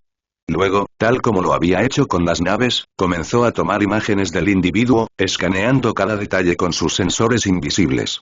Aún así, no hay reacción. Ni siquiera un destello de conciencia. Era como si la esfera simplemente no existiera, como si no fuera más que una ilusión, un producto de alguna mente distante e insondable. Una vez finalizada la toma de imágenes, la esfera perdió por completo el interés en el trabajador. Sin dudarlo, reanudó su objetivo principal. Durante las siguientes 3 horas, continuó su mapeo metódico de la nave nodriza, escaneando su casco, estructura y cada modificación en detalle. Y entonces, se hizo. Sin detenerse, sin dudarlo, la esfera giró inmediatamente y comenzó su partida. Regresó sobre sus pasos, atravesando el campo de asteroides. Al acercarse al lugar por donde había entrado por primera vez, no disminuyó la velocidad ni se detuvo. Al igual que antes, apareció una grieta en el espacio. La esfera se zambulló sin dudarlo un instante. Un instante después, la grieta se selló y desapareció como si nunca hubiera estado allí. Y con ello, se borró toda evidencia de que la esfera alguna vez había existido. Bienvenido de nuevo. Esperemos que hayas traído información valiosa. La voz de Nix resonó por el gran salón, dirigida al objeto que regresaba y que estaba en el centro. Este lugar estaba lejos de la Tierra, lejos de cualquier sistema directamente vinculado al Imperio. Era una de las muchas zonas de coordenadas absolutas predefinidas, elegidas para garantizar que los agujeros de gusano utilizados en misiones de reconocimiento no pudieran rastrearse directamente hasta la Tierra, el sistema solar o Próxima Centauri. Aquí, el Imperio había construido una gran estación de investigación, equipada con tecnología de apertura de agujeros de gusano diseñada precisamente para operaciones como esta. Dentro de una réplica exacta de la estación, en las profundidades de la simulación universal, Aaron observaba los datos entrantes. No estaba solo. Nova, Athena, Nix, John y un grupo de investigadores de alto nivel especializados en este campo lo acompañaban, todos monitoreando las consecuencias de lo que había sido una prueba de alto riesgo hacía apenas unos momentos. El hecho de que haya regresado justifica todo lo que hemos hecho, comentó Aaron, con expresión ilegible mientras procesaba las implicaciones. Nix, mientras tanto, ya recibía los datos sin procesar. Información que había pasado por un filtro de seguridad diseñado para interceptar cualquier posible intento de contrainteligencia. Si el objeto había sido capturado y liberado para rastrearlo o había sido infiltrado con malware, el filtro lo depuraría antes de permitir cualquier acceso directo. Por ahora, la sala permaneció en silencio. Todos esperaban. Esperando que Nix procese los datos. Esperando su infieme. Decir que estaban ansiosos sería quedarse muy corto. A Nix le llevó varias horas examinar la enorme cantidad de datos recopilados antes de estar lista para presentar sus hallazgos. Utilizar el campo de asteroides como un fenómeno cósmico natural para enmascarar la apertura del agujero de gusano nos benefició. Hasta donde sabemos, nadie en las inmediaciones lo detectó, declaró Nix al comenzar su infieme. Un científico en la sala frunció el ceño. ¿Había gente donde abrimos el agujero de gusano? ¿Qué probabilidades hay de que eso ocurra? Nix respondió inmediatamente. Si bien la presencia natural de vida en la galaxia es poco común, recuerden que nos estamos infiltrando en territorio del cónclave. La vida inteligente abunda aquí. Además, los campos de asteroides sirven como valiosos centros de recursos para las civilizaciones espaciales, lo que aumenta considerablemente la probabilidad de encontrar actividad. Mientras hablaba, el ambiente de la sala se transformó, transformándose en un enorme campo de asteroides. Una proyección directa de los datos recopilados. Nix había optado por mostrar en lugar de contar, planeando dejar que la simulación funcionara antes de profundizar en las explicaciones. Todos guardaron silencio, comprendiendo lo que estaba a punto de suceder. Comenzó la repetición. La simulación comenzó desde el momento en que el objeto emergió del agujero de gusano del otro lado. Durante las primeras 24 horas, no ocurrió nada significativo, por lo que la reproducción se aceleró. Ocasionalmente, se ralentizó para resaltar detalles clave. Asteroides escaneados, composición mineral y otras anomalías. Después de 20 minutos, apareció la primera imagen clara de la enorme base del asteroide. Un susurro se extendió por la habitación cuando se reveló la colosal nave nodriza, acoplada al asteroide, rodeada por miles de naves mineras más pequeñas. Durante la siguiente hora, la simulación continuó, mostrando metódicamente cada nave escaneada, hasta llegar a la nave nodriza y a los individuos detectados durante el proceso de escaneo. Finalmente, la reproducción volvió al principio y se detuvo. Un pesado silencio llenó la habitación mientras todos absorbían lo que acababan de ver. Entonces, o bien no nos detectaron, o bien los sensores que sí nos detectaron están ubicados tan lejos que les llevará tiempo investigar, comentó el Dr. Musa Aminu, director de la Agencia Espacial Imperial, ofreciendo una posible explicación para su aparente falta de descubrimiento. Nix respondió inmediatamente. Parece ser así. Las naves que observamos fueron claramente diseñadas para la minería, lo que significa que sus sistemas probablemente estén especializados en la extracción de recursos más que en la vigilancia. No tendrían motivos para tener sensores lo suficientemente sensibles como para detectar la apertura de un agujero de gusano, sobre todo considerando que solo las civilizaciones más poderosas del cónclave poseen la tecnología de agujeros de gusano. Incluir sensores tan avanzados sería un gasto innecesario, uno que probablemente no puedan permitirse, dada la robustez de sus naves. Hizo una pausa por un momento antes de continuar. En cuanto a la posibilidad de que nos hayan detectado y de que ya haya una investigación en marcha, tardaremos en confirmarlo. Mientras tanto, desplegaremos naves de reconocimiento más avanzadas para recopilar datos de mayor calidad. Si hay una fuerza de respuesta en camino, la detectaremos pronto. Un científico de la ISA se inclinó hacia adelante. Intentaremos infiltrarnos en su red o simplemente vigilaremos sus acciones e intentaremos comprenderlos a distancia. La respuesta de Nix fue inmediata. La próxima nave de reconocimiento que enviemos estará equipada para infiltrarse en sus sistemas de forma encubierta. El acceso directo a sus datos nos proporcionará abundante información crucial sobre sus operaciones y el espacio circundante. Siguió un debate recíproco, en el que científicos y especialistas plantearon teorías, hicieron preguntas y ofrecieron perspectivas. Nix abordó las preguntas para las que tenía datos y anotó meticulosamente las que requerían mayor investigación. Este intercambio continuó durante 2 horas hasta que la reunión finalmente concluyó. El personal de nivel inferior se marchó, dejando solo a Aaron y John como los humanos restantes en la sala, con Nix, Gaia, Nova y Athena uniéndose a ellos. La siguiente fase de la discusión estaba por comenzar, una en la que se llevaría a cabo la discusión relativa a la planificación estratégica clasificada. ¿Cuándo crees que sería el mejor momento para enviar a nuestros espías? Preguntó Aaron, con la mirada fija en John. John se tomó un momento antes de responder. Creo que el momento óptimo sería durante el próximo período de intercambio de piedras de maná. Eso nos daría una explicación conveniente para cualquier perturbación espacial, ya que podrían descartarse como meras anomalías. Continuó. Hasta entonces, debemos centrarnos en finalizar nuestros preparativos, realizar más pruebas y recopilar información adicional. Esta ventana también permite que los reclutas de Nix completen su entrenamiento, lo que garantiza su plena operatividad. Para entonces, las naves de exploración con coordenadas absolutas habrán recorrido la distancia suficiente para minimizar cualquier posible vínculo entre la operación y nosotros. Aaron asintió con firmeza, aprobando el plan en silencio. Luego preguntó, ¿cuál es el plazo para infiltrarse en las demás ubicaciones seleccionadas? La prueba de hoy había sido un experimento inicial. Un intento de verificar sus cálculos de coordenadas absolutas y evaluar si su presencia sería detectada. Para minimizar el riesgo, habían elegido un objetivo fuera de las 30 civilizaciones más avanzadas. Nix, el jefe de la operación, respondió rápidamente. No intentaremos infiltrarnos en las demás ubicaciones hasta que hayamos completado nuestra misión en este sitio seguro certificado. Las civilizaciones que hemos seleccionado para futuras pruebas son significativamente más avanzadas y poseen tecnología superior. No podemos permitirnos riesgos innecesarios. En su lugar, primero extraeremos la mayor cantidad de información posible de esta ubicación y, si es posible, usaremos sus redes para actualizar nuestro mapa. Solo después de refinar nuestros datos, procederemos a realizar pruebas en las ubicaciones más avanzadas. Al oír su explicación, Aaron sonrió satisfecho. Su razonamiento coincidía perfectamente con el suyo, difiriendo solo en pequeños detalles. Como pensaban en la misma dirección, decidió confiar en su criterio en lugar de imponerle ideas adicionales. La reunión continuó mientras profundizaban en los detalles de la operación de infiltración.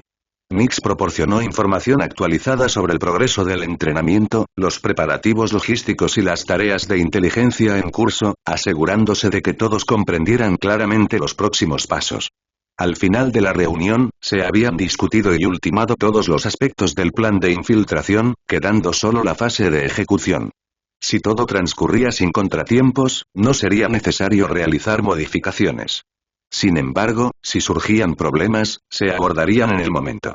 De ahora en adelante, en lugar de realizar reuniones después de cada infiltración, Nix informaría directamente a Aaron durante las actualizaciones mensuales que ella y John le proporcionaban. Concluida la reunión, Aaron no perdió tiempo y se fue inmediatamente a continuar con su investigación. Aaron se sentó frente a una pila de papeles que contenían los datos finales del experimento. Aunque estaba en la simulación universal, le gustaba variar su forma de procesar la información, evitando la fatiga de depender de un solo medio, sobre todo porque había pasado siglos realizando experimentos en tiempo de simulación acelerado. Según las pruebas, funciona como se esperaba, afirmó Nova, su siempre presente asistente, una vez que estuvo segura de que había terminado de revisar los datos. Lo sé, pero hagamos un verdadero ensayo general, respondió Aaron, levantando la mirada de los papeles. Siempre insistió en una prueba a gran escala antes de declarar completada cualquier investigación. A diferencia de la simulación universal, donde las cosas podían conjurarse a voluntad, el mundo real requería cuidadosas consideraciones logísticas. Incluso un diseño impecable podía convertirse en una pesadilla operativa si no se preveía la movilización. Está bien, reconoció Nova, y en un instante, ambos desaparecieron del laboratorio, reapareciendo en el vasto vacío del espacio, lejos de cualquier cuerpo planetario. Segundos después, se materializó una flota colosal. Casi 50 naves, 20 de ellas buques de carga logísticos militares de 10 kilómetros de eslora. Una pequeña pantalla apareció ante Aaron, mostrando la imagen en directo de una segunda flota a pocos años luz de distancia, encargada de coordinarse con la que tenía delante.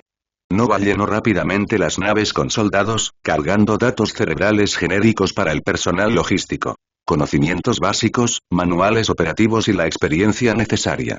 Una vez terminada, cedió el control, dejando que la simulación fluyera con naturalidad. Aaron y Nova ahora eran meros observadores, observando el desarrollo de la operación en tiempo real. Esta sería la aproximación más cercana a la realidad, a falta de desplegar la flota. El resultado determinaría si el proyecto estaba finalmente listo para su despliegue o si se necesitaban más modificaciones. Las dos flotas no perdieron el tiempo e inmediatamente pusieron rumbo a sus respectivos destinos, ya que Nova las había materializado a una distancia considerable de sus zonas objetivos reales. No tardaron en llegar, y en cuanto lo hicieron, las operaciones comenzaron con fuerza. Una nave, de diseño claramente esférico, alcanzó su máxima potencia. Momentos después, se materializó un escudo masivo que envolvió a toda la flota y la zona de misión designada. Con el escudo en su lugar, las naves armadas se posicionaron rápidamente en puntos estratégicos a lo largo de su perímetro, listas para enfrentar cualquier amenaza que se atreviera a acercarse. Mientras tanto, las naves de carga maniobraron en formación, formando un círculo. Sus enormes puertas de carga se abrieron, revelando grandes componentes segmentados, cada uno similar a una sección cortada de una dona colosal. Las luces de advertencia parpadearon mientras los enormes componentes comenzaban a ascender lentamente de sus compartimentos. Aunque estos segmentos tenían capacidades de navegación limitadas, se movían de forma controlada y deliberada, diseñados para la precisión más que para la velocidad. Durante los siguientes 30 minutos, la descarga, lenta y metódica, continuó hasta que, por fin, se descargaron por completo todas las piezas segmentadas.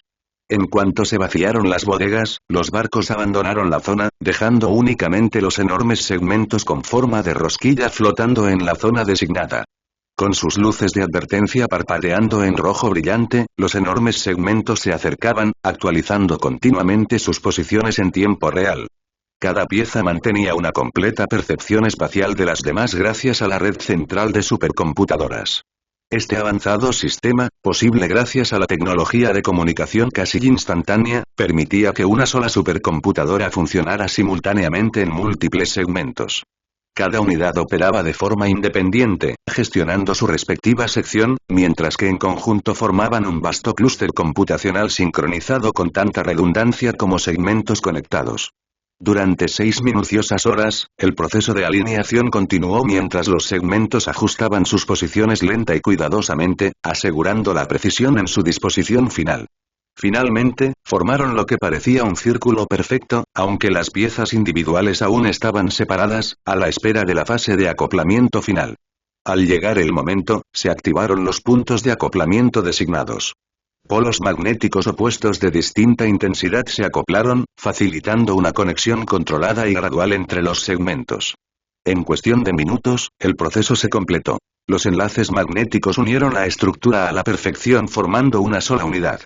Para reforzar la estabilidad, los acoplamientos mecánicos se bloquearon, garantizando la integridad estructural incluso ante perturbaciones del campo magnético. Con esto, la colosal máquina quedó completamente ensamblada. Posteriormente, naves más pequeñas con tripulaciones especializadas comenzaron a atracar en varios puntos de acceso de la estructura, ya completamente formada, que abarcaba un inmenso diámetro de 100 kilómetros.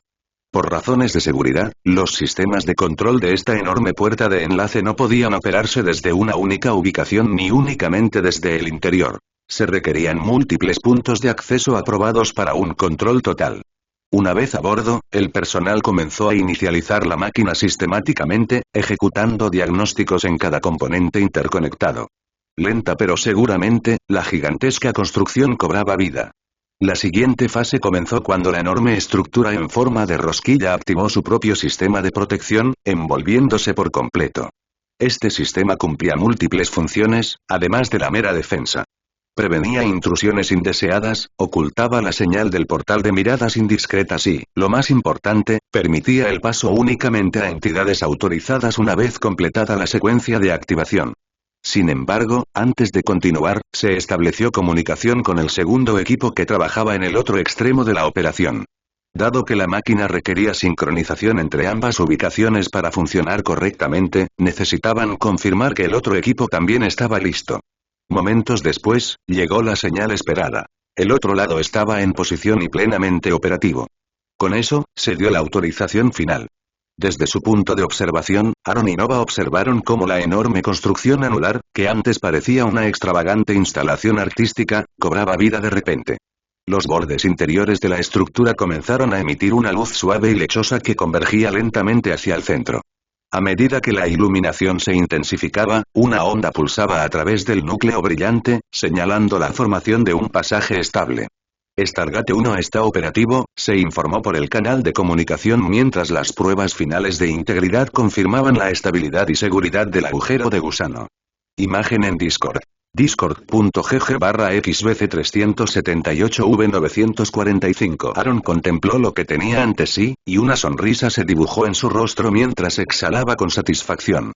5 meses, y por fin está terminado, dijo, con la voz cargada de esfuerzo y logro. Este proyecto le había consumido mucho tiempo, pero al fin fue un éxito.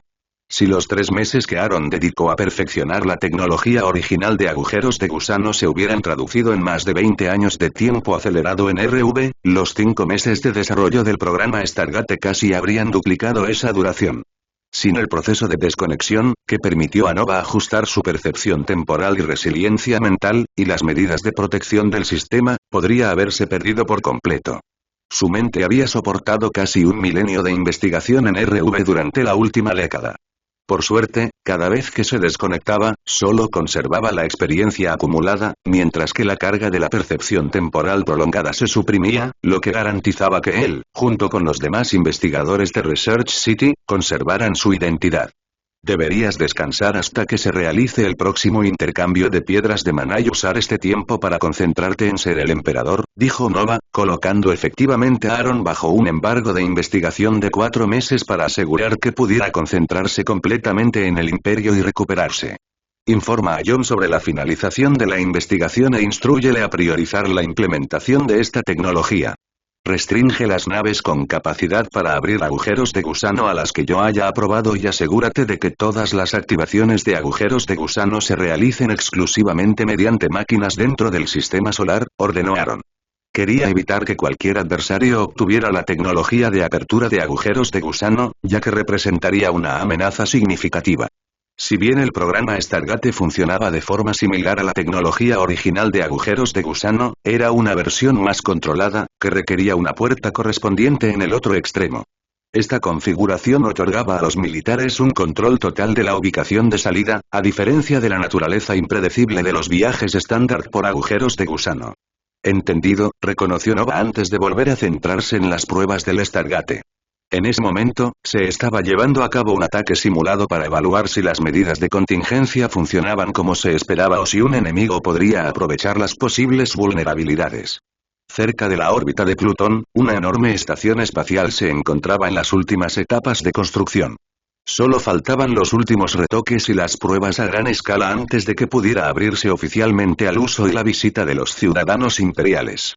Con un diámetro de casi 1000 kilómetros, aproximadamente un tercio del tamaño de la Luna, la estación no se parecía en nada a un satélite natural.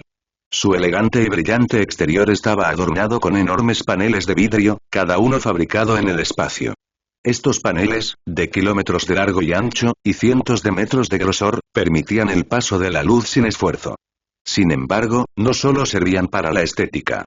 Equipados con avanzadas medidas de seguridad, el vidrio podía filtrar el calor y la radiación, a la vez que controlaba la cantidad de luz que pasaba en una cuadrícula precisa de 5 centímetros, que variaba desde la transparencia total hasta el apagón total. Además, estaban reforzados para resistir impactos de asteroides, lo que demostraba la durabilidad de la estación y el prestigio de su propósito. Esta estación se convertiría en el principal centro de negocios entre el imperio y las civilizaciones del cónclave astral, sirviendo tanto de mercado como de punto de intercambio de mercancías. Los representantes y ciudadanos del cónclave no podían aventurarse más allá de este punto, y sus mercancías debían someterse a un estricto control antes de ser aprobadas para su uso por los ciudadanos imperiales. También era uno de los pocos lugares donde los representantes del cónclave y sus súbditos podían residir permanentemente en el sistema solar, siempre que contaran con visas imperiales. La estación fue diseñada para facilitar el comercio continuo, tanto físico como virtual. Durante el próximo intercambio de piedras de maná, se lanzará un portal comercial oficial que permitirá a ambas partes comerciar sin problemas. Si las negociaciones requirieran conversaciones presenciales, se podrían organizar reuniones aquí, con acuerdos oficialmente notariados por el gobierno imperial. Una vez documentados, estos acuerdos serían legalmente vinculantes y ejecutables, garantizando que ninguna de las partes pudiera violar los términos sin consecuencias. Mientras se reproducían imágenes en directo de las últimas fases de la construcción de la estación, se desarrollaba una reunión en la simulación universal. El entorno virtual daba la impresión de que la conversación se desarrollaba a bordo de una nave espacial transparente cerca de la obra. Las regulaciones comerciales propuestas han sido revisadas y aprobadas por el emperador. Deberían estar listas para su publicación para que todos puedan prepararse antes de la inauguración oficial del centro comercial, informó uno de los asistentes, responsable de asuntos regulatorios, asegurando que todos los presentes estuvieran al tanto de los avances. Esta reunión la celebraba la Fuerza de Tarea Conjunta, el organismo responsable de servir de enlace entre el Imperio, el Cónclave Astral y cualquier futuro socio comercial extranjero. También se les encomendó supervisar la administración de la enorme estación espacial, oficialmente denominada Centro de Comercio. Como departamento conjunto compuesto por miembros de diversas agencias y ministerios imperiales, el grupo de trabajo fue diseñado para gestionar las complejidades del comercio y la diplomacia sin problemas. La presencia de representantes de diferentes sectores garantizó la resolución eficiente de posibles desafíos. Se reunían periódicamente para revisar el progreso de cada departamento, y la sesión de hoy no fue la excepción. Sin embargo, la mayoría de los preparativos cruciales ya estaban concluidos o en sus etapas finales. Y utilizando los datos genéticos de su constitución, hemos desarrollado con éxito una vacuna que será obligatoria para cualquiera que busque acceso físico al centro de comercio.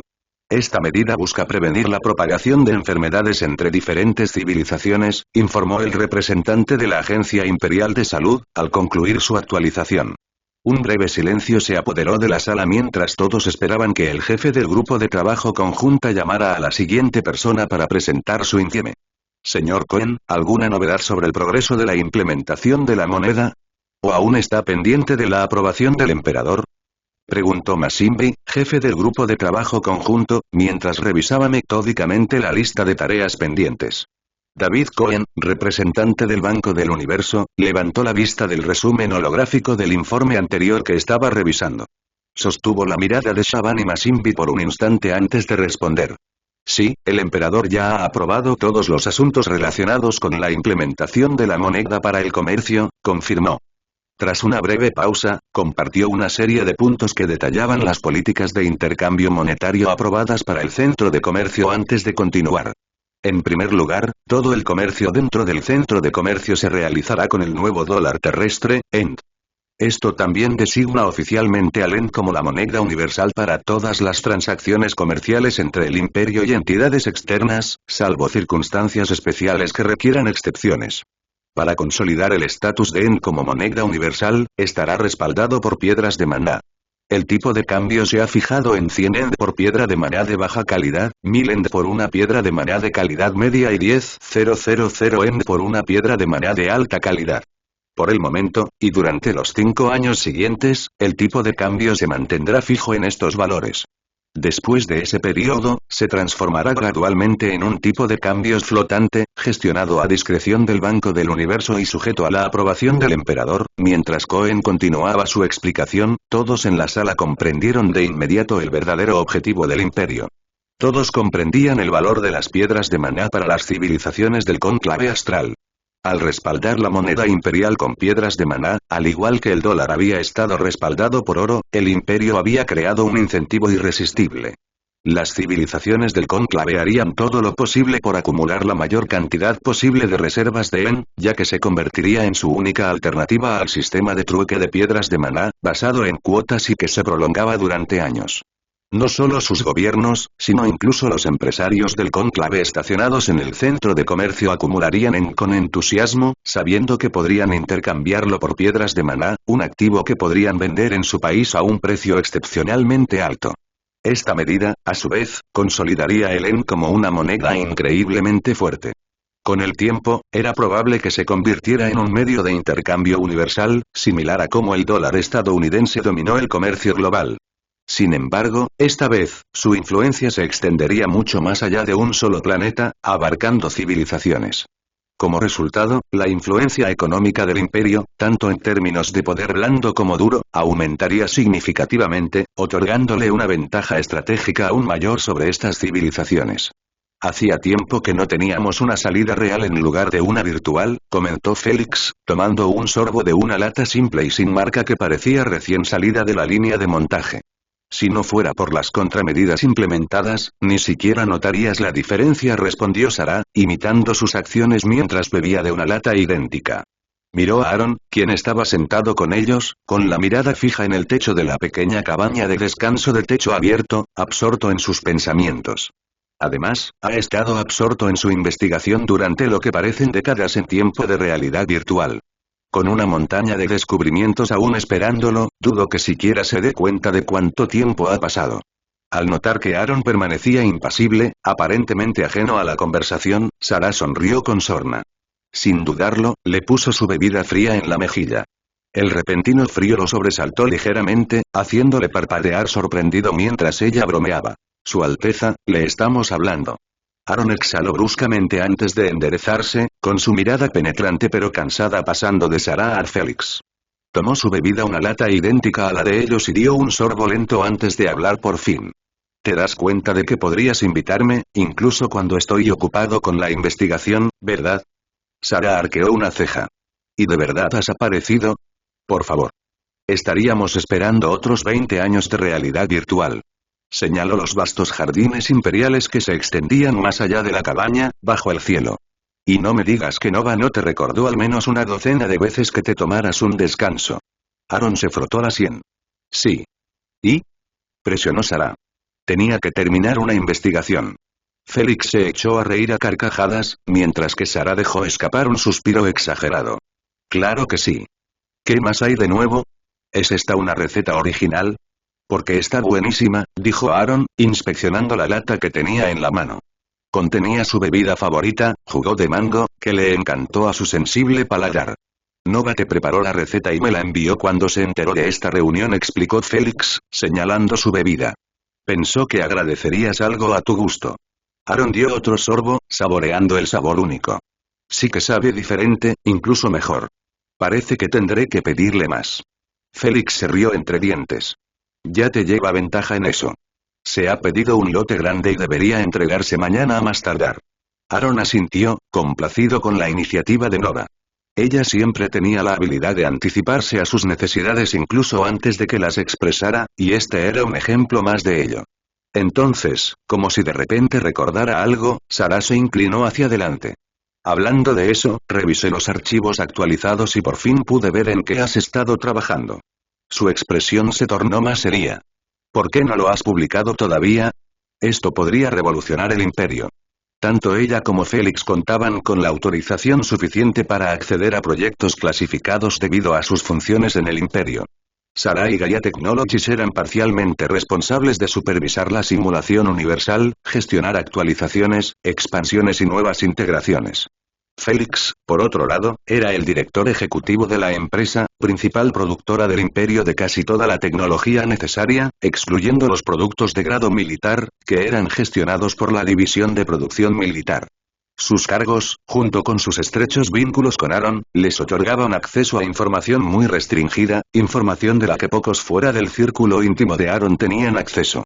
No es que no quiera que el público lo use, respondió Aaron, dejando la lata. Pero ahora mismo, es más beneficioso para el ejército imperial tener acceso exclusivo a él. No dio más detalles porque sabía que los detalles no estaban dentro de su autorización. Sarah se recostó, riendo entre dientes al comprenderlo. Parece que Nix está a punto de darle un buen uso. Dado su nivel de acceso, no les costó mucho atar cabos. Solo conocían fragmentos de los planes más amplios del imperio, pero incluso esos fragmentos les bastaron para ver cómo esta nueva tecnología encajaba en la estrategia general. Félix, sin embargo, tenía otra preocupación. ¿Seguro que quieres revelarles la existencia de la simulación universal durante el próximo intercambio de maná? Tamborileó con los dedos sobre la mesa de madera. Gaia Technologies acaba de enviar un pedido de más de 1.000 millones de unidades de RV, listas para ser entregadas en la nueva tienda del centro de comercio una vez terminadas. Es un paso enorme. ¿De qué hay que preocuparse? Preguntó Aaron con tono despreocupado. Esta es una oportunidad. Expandir nuestra influencia, incluso entre su gente. ¿Pero no se darán cuenta de que parte de su tecnología está integrada en estos dispositivos? Preguntó Sarah. Si lo hacen, podrían aplicar ingeniería inversa, y si logran recrear la simulación universal, esto podría conducir a un nivel inimaginable de avance tecnológico para ellos, uno que tal vez no podamos controlar. Aaron rió entre dientes, negando con la cabeza. Si logran abrirse paso y replicar la tecnología, será un auténtico milagro. La confianza en su voz era absoluta. Los dispositivos incorporaban tecnologías y sistemas de seguridad que superaban con creces las capacidades actuales del cónclave astral. Tan avanzados que incluso el conocimiento que habían utilizado se había refinado a través del sistema, superando la comprensión de sus creadores originales. Pero más que eso, la base de la simulación universal, el intrincado código que la impulsaba, seguía siendo un enigma. A pesar de más de una década utilizándolo y estudiándolo, Aaron aún no había comprendido plenamente sus profundidades. Lo había adquirido del sistema, pero descifrar su verdadera naturaleza era un desafío completamente diferente. En pocas palabras, incluso si el cónclave de alguna manera lograra atravesar el muro de seguridad, no llegarían muy lejos. Sarah y Félix intercambiaron miradas. No era frecuente que Aaron descartara algo como imposible. Si estaba tan seguro, entonces tenían pocas razones para dudar de él. Con eso, su conversación cambió naturalmente, pasando de asuntos de negocios semioficiales a las típicas conversaciones informales entre amigos cuando simplemente disfrutaban de la compañía mutua. No se trataba de una simple visita social, sino también del preludio de la próxima reunión con los directores ejecutivos de las diversas empresas de Aaron. Pronto se reunirían para discutir sus estrategias para el lanzamiento de operaciones comerciales en el centro de comercio, que estaba a punto de abrir. Y lo que es más importante, explorarían la posibilidad de expansión al mercado del cónclave astral, si las próximas negociaciones de intercambio de maná resultaban favorables.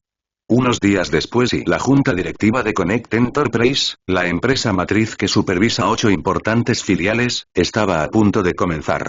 Los presidentes de las filiales Gaia Technologies, Incorporated, Helios Energy Utility, Incorporated, Epaestus Industries and Manufacturing, Incorporated, Hermes, Incorporated, Plutus Ventures, Incorporated, Icarus Airlines, Incorporated, Asclepius Biotechnology, Incorporated, y Coeus Foundation se habían reunido para esta crucial discusión. Antes de la formación del imperio, Ares Security Solutions, Incorporated habría participado en dicha reunión. Sin embargo, desde su integración al gobierno imperial como uno de los 3 ministerios principales bajo supervisión imperial directa, había pasado de ser una empresa de seguridad privada a formar parte del ejército imperial oficial. Operando ahora bajo la estructura gubernamental, sus líneas de reporte seguían las de los ministerios y agencias, lo que reforzaba su posición como la principal fuerza militar del imperio a menos que el emperador decretara lo contrario. Debido a la dispersión geográfica de sus presidentes cada uno actualmente en diferentes ubicaciones, la reunión se llevó a cabo dentro de la simulación universal para asegurar la asistencia total sin necesidad de representantes. Uno a uno, los presidentes se materializaron en la sala de juntas virtual, intercambiando breves conversaciones con quienes los precedieron. El entorno digital, impecable, reproducía la grandeza de un espacio de reuniones ejecutivas, hasta el último detalle. En 10 minutos, todos los presidentes de las empresas y el director de la fundación estaban presentes, dejando solo a Aaron y Nova por llegar. Una señal tácita de que los procedimientos oficiales aún no habían comenzado. Los presidentes de estas empresas no habían cambiado desde el día en que fueron seleccionados y se les ofrecieron sus puestos. La jubilación ni siquiera se les había pasado por la cabeza, a pesar de que sus salarios bastaban para mantenerlos durante el resto de sus vidas sin preocupaciones financieras.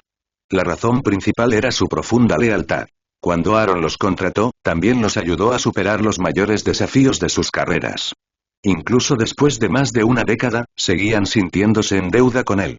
Pero más allá de eso, cada uno trabajaba en el campo que más le apasionaba, al más alto nivel posible. Simplemente no había mejor lugar para ellos. Incluso si se marchaban para emprender sus propios proyectos, sabían que nunca podrían competir realmente en las mismas industrias. Allí, estaban en la cima de sus respectivos campos, superando barreras de formas que serían imposibles en otros lugares. El ambiente en la sala de juntas era animado y a la vez relajado. No había ninguna incomodidad entre ellos. Con el paso de los años, su relación había trascendido las simples alianzas comerciales. Su constante colaboración entre sectores, la integración de sus tecnologías y las innumerables reuniones y celebraciones conjuntas los habían convertido en algo más que simples colegas. Eran amigos. Hola, ¿cómo están todos? Al oír la voz de Aaron, toda conversación se interrumpió. Los ejecutivos se giraron instintivamente hacia donde se sentaría, justo cuando su presencia se materializó en la sala. Su voz lo había precedido por una fracción de segundo, pero la sincronización fue perfecta, casi como si hubieran sincronizado sus movimientos para saludarlo. Junto a él, Nova apareció y tomó asiento, entre los demás directores ejecutivos. Aunque era una IA, también era la representante oficial de Plutus Investments, lo que hacía que su presencia en la mesa fuera tan natural como la de cualquier otro miembro de la junta. Si me quejo, sería desagradecida, dijo con una sonrisa satisfecha Rachael Richardson, CEO de Hermes. Hermes hacía tiempo que había destronado a Amazon como la mayor empresa de reparto, y en ese momento, no tenía ninguna queja de su vida. Durante la última década, había vivido en lo que consideraba el paraíso, un marcado contraste con el infierno que había padecido antes de que Aaron la rescatara de un marido maltratador. Ya había completado su terapia, un ajuste de cuentas personal en el que le pagó a su exmarido por todo lo que le había hecho pasar. Afortunadamente, había terminado antes de la formación del imperio. Sabía que Aaron jamás le habría permitido continuar una vez que se convirtiera en emperador. N/A, consulten el capítulo 286 para conocer el inicio de su historia y el resto de su pasado, para quienes la hayan olvidado. Yo diría lo mismo, añadió Robert, apretándole suavemente la mano por debajo de la mesa. El gesto los hizo sonreír a ambos. Se habían reencontrado tras escapar de matrimonios profundamente traumáticos. Rachael de un marido abusivo y Robert de una esposa que intentó despojarlo de todo lo que poseía. Su pasado en común los había unido, y con los años, esa cercanía se había convertido en una relación que se mantiene sólida hasta el día de hoy. Saber que el otro había sufrido un dolor similar fomentó una confianza inquebrantable entre ellos. Comprendieron, sin lugar a dudas, que ninguno de los dos jamás le infligiría el mismo sufrimiento. El resto de los directores ejecutivos respondieron de forma similar. Algunos con palabras, otros con simples gestos de la cabeza. La mayoría ha tenido segundas oportunidades, y ninguno las dio por sentadas. Ya que están todos aquí, empecemos. Podemos dejar la charla informal y las celebraciones para después, dijo Aaron, volviendo a un tono más serio en la sala. Esta reunión ya está en sesión. Todos los directores ejecutivos están presentes. Procederemos de inmediato, anunció Nova, asumiendo la secretaria de la reunión. Esta cumbre se ha convocado para brindar al presidente Aaron Michael una actualización completa sobre las operaciones, el rendimiento financiero y las iniciativas estratégicas de todas las filiales bajo su propiedad. Se espera que cada director ejecutivo presente un informe conciso que destaque los principales avances, desafíos y oportunidades. Tras cada informe, el presidente tendrá la oportunidad de formular preguntas o impartir directrices. Hizo un esfuerzo deliberado por referirse a Aaron como presidente en lugar de emperador para enfatizar su papel en este cargo. Era una distinción pequeña pero significativa, que delimitaba claramente su autoridad imperial y su supervisión corporativa. Comenzaremos con Sarah de Gaia Technologies. Puede continuar. En cuanto Nova dio luz verde a Sarah, apareció una gran pantalla holográfica en el lado vacío de la larga sala de reuniones ovalada. Serviría como principal apoyo visual, mostrando datos y proyecciones en tiempo real relevantes para el informe de Sarah. Sarah respiró profundamente, lista para dar su actualización. Sarah comenzó su informe presentando el rendimiento financiero de Gaia Technologies durante el último ejercicio fiscal. Como era de esperar, los ingresos siguieron creciendo, aunque a un ritmo más lento en comparación con los primeros años tras la formación del imperio. El aumento inicial de la demanda fue seguido por un segundo resurgimiento cuando los proximianos se integraron al imperio, pero incluso eso había alcanzado un punto de saturación. Esta era una tendencia anticipada. Los productos de Gaia Technologies tuvieron una adopción tan amplia que casi todos los ciudadanos del imperio poseían al menos uno. El dispositivo de RV, en particular, era prácticamente obligatorio, dada la profunda integración de la simulación universal en la sociedad, ofreciendo acceso a innumerables beneficios y servicios. Un área clave de oportunidad financiera había sido la propia simulación universal, donde se permitía el uso de moneda real para las transacciones. Muchas empresas habían sacado provecho de esto, generando importantes oportunidades de lucro. Sin embargo, Sarah y Aaron habían tomado la decisión consciente de no explotar este sistema para obtener el máximo beneficio económico. En lugar de imponer una monetización agresiva, Gaia Technologies funcionó como Amazon Web Services para la realidad virtual, proporcionando la infraestructura para que otras empresas operaran en el espacio de la RV. Las empresas podían alojar sus productos en el mundo virtual y Gaia Technologies obtenía un pequeño porcentaje de cada venta en el mundo real. Este enfoque les permitió regular las prácticas de monetización y evitar que el ecosistema de VR se convirtiera en una economía depredadora de pago para ganar, todo ello sin intervención imperial directa. Como resultado, el beneficio total de este año ascendió a 12 billones de yen, una cifra asombrosa, pero lograda gracias a un crecimiento sostenible y una monetización ética. Una vez que terminó de actualizarlo sobre las operaciones y el desempeño financiero, pasó a las iniciativas estratégicas, a lo que denominaron planes para el futuro.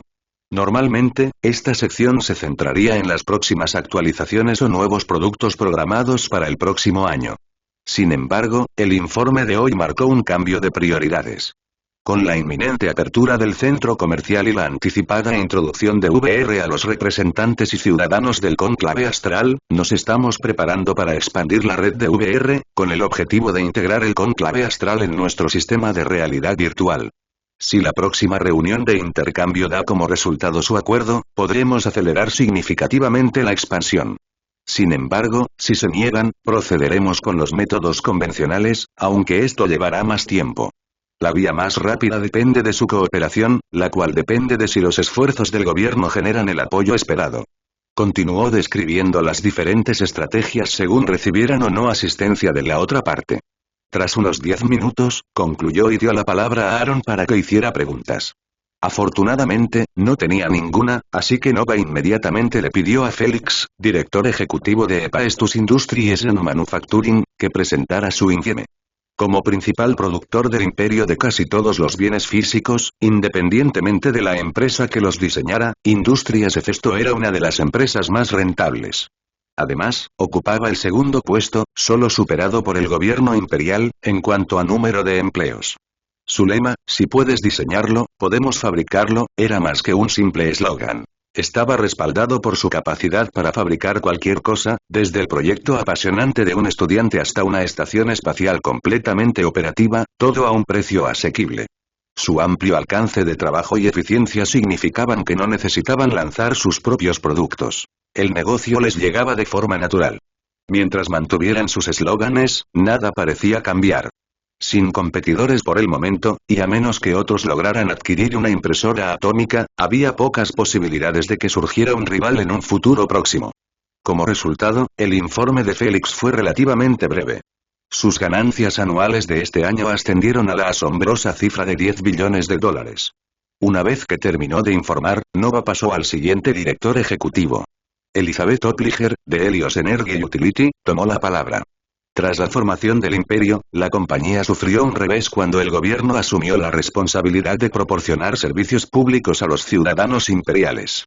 Sin embargo, con la expansión espacial y el creciente número de naves y estaciones espaciales, se recuperaron rápidamente suministrando servicios públicos a estas naves y vendiendo soluciones energéticas completas como baterías de maná y reactores de fusión. Debido a la sensibilidad de la tecnología, las empresas no podían producir sus propios reactores, lo que convirtió a Helios en el principal proveedor.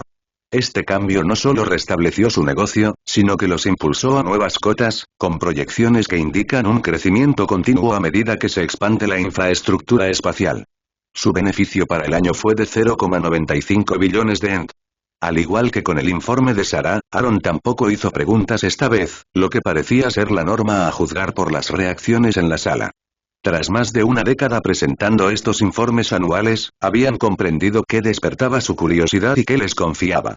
Con el tiempo, habían perfeccionado sus presentaciones para abordar cualquier posible pregunta de forma anticipada, eliminando la necesidad de seguimiento después del informe. Con la seguridad de que Aaron no tenía preguntas, Nova avanzó. Rachael Richardson de Hermes, por favor proceda. Como empresa centrada exclusivamente en el comercio y la entrega, Hermes mantuvo una trayectoria ascendente a medida que el imperio seguía desarrollándose. La integración de la realidad virtual, VR, consolidó aún más su posición, gracias a la norma que exigía que cualquier artículo vendido en VR tuviera una contraparte en el mundo real disponible para entrega si el comprador lo deseaba. Esto garantizó una demanda constante de sus servicios, convirtiéndolos en uno de los mayores beneficiarios del mercado de la VR. Si bien la expansión de la RV eventualmente traería un mayor crecimiento, se esperaba que su propia expansión en el territorio del cónclave astral tomara más tiempo debido a la gran distancia.